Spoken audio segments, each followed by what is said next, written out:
Nepal airport पर royal Nepal की airlines के जहाज ने ठीक 4 बजे रनवे की तरफ बढ़ना शुरू किया। मैं खिड़की की साथ वाली सीट पर बैठा था। उस वक्त मैं हकीकतन डरा हुआ था। खौफ की लहरें मेरे जिस्म के आर पार हो रही थी। मेरी नजरें एयरपोर्ट बिल्डिंग के एक कोने से दूसरे कोने तक दौड़ रही थी। हर लम्हे यही ख्याल गुजरता था कि अब पुलिस की जीप नमूदार होगी, पायलट जहाज को रनवे पर रोक लेगा और पुलिस मुझे गिरफ्तार कर लेगी। अगरचे ऐसे मरहले पहले भी कई बार गुजर चुके हैं, लेकिन 3.5 साल मुसलसल जिंदगी और मौत का खेल खेलते खेलते मैं अब ज़हनी तौर पर टूट फूट चुका था।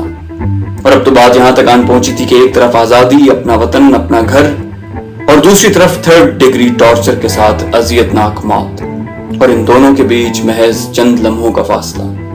किस्मत ने जिंदगी की बाजी खेलते हुए मुझे हमेशा 3 इक्के दिए, लेकिन हर बार तो 3 इक्के नहीं मिलते, और अब तो ये आखिरी दाव था। अगर बाजी उल्टी पड़ी तो खौफ की लहर ने मुझे एक झटका दिया। मैंने आंखें बंद कर ली और सब कुछ उस कादिर मुतलक पर छोड़ दिया। इंसानी जिद्दोजहद की एक हद होती है और उसके बाद वो महज मजबूर, लाचार और तलबगार होता है खुदा की रजा का। मुझ पर एक गुनूदगी छा गई। अचानक एयर होस्टेस की मधुर आवाज मुझे गुनूदगी से बाहर ले आई। सेफ्टी बेल्ट्स खोलने की इजाजत मिल चुकी थी।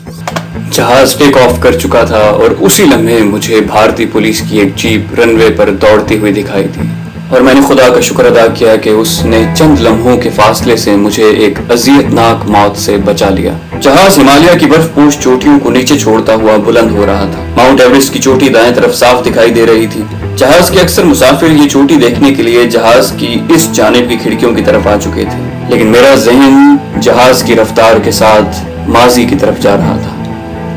3.5 साल, 1180 दिन, और उन 1180 दिनों में बीते हुए अनगिनत वाकयात एक तेज रफ्तार फिल्म की तरह मेरे जहन के पर्दे पर से गुजर रहे थे। जहन ने माजी में छलांग लगाई और जहां आके रुका वो 16 दिसंबर 1971 का मनहूस दिन था।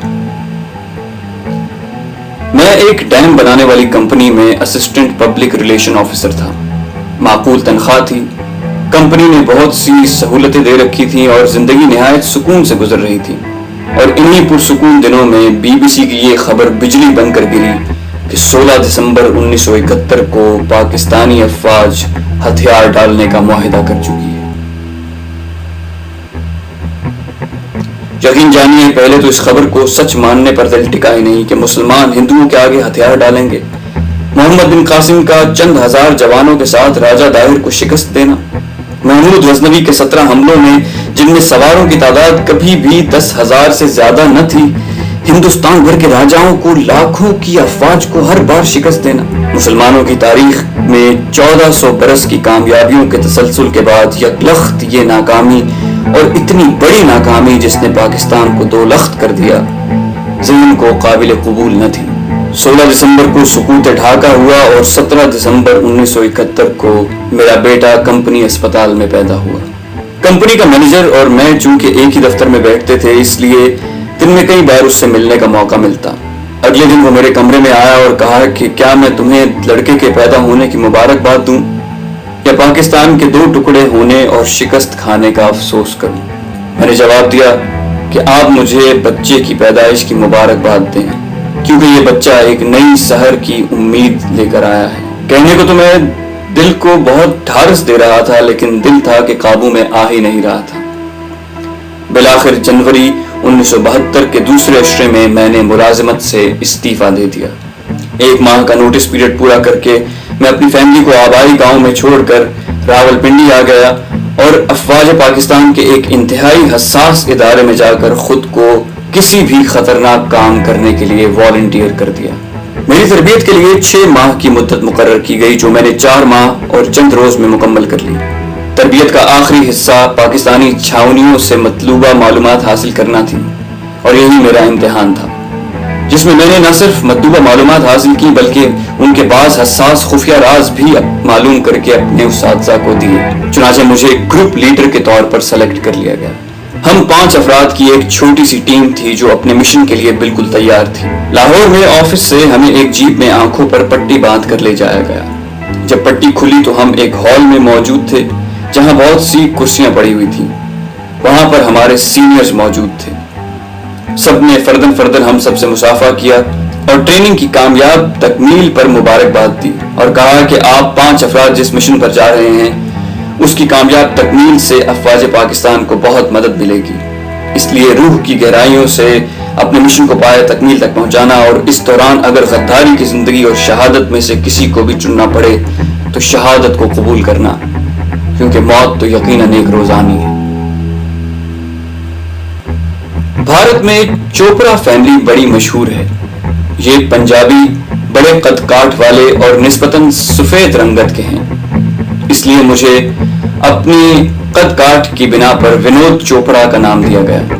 اس فیملی نے کاروبار، صنعت اور فلم انڈسٹری میں خاصا نام کمایا ہے اور یہ سارے بھارت میں پھیلے ہوئے ہیں۔ اس طرح میرے دیگر ساتھیوں کو بھی مختلف نام الاٹ کیے گئے۔ اگلے دن ہمیں 2 پرائیویٹ کاروں میں لاہور اسٹیشن پر پہنچایا گیا۔ وہاں 2 اجنبی دیہاتیوں سے ہمیں ملایا گیا۔ 10 روز بعد دلی میں ٹھیک 11 بجے ان میں سے ایک نے مجھے ملنا تھا۔ میٹنگ پلیس تفصیلاً مجھے سمجھا دی گئی۔ یہ 2 اجنبی محض ہمارے گروپ کے لیے وقف تھے اور ان کی یہ ڈیوٹی تھی کہ ہمیں وقت مقررہ پر بارڈر کراس کرائیں اور قریب ترین بھارتی اسٹیشن ہنومان گڑھ تک پہنچا دیں۔ ان دنوں جنگ کے بعد بھارت اور پاکستان سیز فائر کی حالت میں تھا۔ پاسپورٹ اور ویزا نام کی کوئی شے نہ تھی۔ بارڈر پر دونوں اطراف افواج کا اجتماع تھا۔ عین ممکن تھا کہ بارڈر کراسنگ کے دوران ہی دشمن ہمیں گولیوں سے اڑا دیتا۔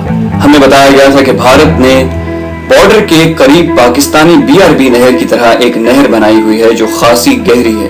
پاکستان کی طرف وہ ڈھلوان میں ہے جبکہ بھارت کی طرف وہ بالکل سیدھی ہے۔ ہمیں وہ نہر کھڑے ہو کر بغیر آواز پیدا کیے تیر کر عبور کرنی تھی۔ اس کی ٹریننگ بھی ہمیں خوب اچھی طرح دی گئی تھی۔ ہنومان گڑھ اسٹیشن بارڈر سے 8 میل کے فاصلے پر تھا۔ راستے میں 2-3 گاؤں پڑتے تھے۔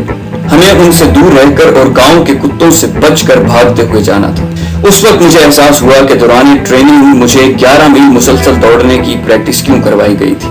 اسٹیشن کے قریب پہنچ کر ہمیں لباس تبدیل کرنے کی ہدایت کی گئی اور دونوں اجنبی گائیڈز کو فوراً واپس بھیج دیا گیا۔ ٹھیک 10 بجے ہمیں مسلسل گولیاں چلنے کی آوازیں آئیں۔ ہماری بارڈر فورس نے پڑاؤ سے دونوں طرف تقریباً آدھا کلومیٹر کے فاصلے پر دشمن پر فائرنگ شروع کر دی اور دشمن کو جوابی فائرنگ میں مصروف کر لیا۔ یہ فائرنگ ہمارے لیے گرین سگنل تھی۔ سینئرز نے ہمیں گلے لگایا۔ ان کی آنکھوں میں آنسو تھے۔ ان کے آخری الفاظ کچھ اس طرح تھے: "Wish you God's help and best of luck." اپنی ذہنی حالت کے بارے میں صرف یہ کہہ سکتا ہوں کہ بارڈر کراس کرنے کی ٹینشن اور مشن کی اہمیت دونوں یکساں تھیں۔ گھر اور فیملی کا خیال ذہن سے بالکل نکل چکا تھا۔ ہمیں ایک 30 بور کا ریوالور اور 100 گولیاں واٹر پروف پیکٹ میں دی گئی تھیں، جنہیں ہم نے اپنے بیگوں میں رکھ لیا۔ تمام بیگوں کو نہر عبور کرنے کے دوران سر پر باندھنے کے لیے رسیاں بھی دی گئیں۔ 10:15 بجے ہمیں بارڈر کی طرف بڑھنے کا حکم ملا اور ہم سب کو خدا حافظ کہتے ہوئے اپنے گائیڈز کے ہمراہ بارڈر کی طرف چل پڑے۔ دوستو، یہ تھی ہماری آج کی کہانی۔ اگر آپ کو یہ کہانی پسند آئی ہو تو پلیز اس ویڈیو پر کامنٹ کر کے ہمیں اپنی رائے سے آگاہ کیجیے، اور اگر آپ ہمارے پاکستانی ہیرو کی مزید کہانیاں سننا چاہیں تو بیل آئیکن پر کلک کر کے اس چینل کو سبسکرائب کرنا مت بھولیں۔ آج کے لیے اتنا ہی۔ Take care. اللہ حافظ۔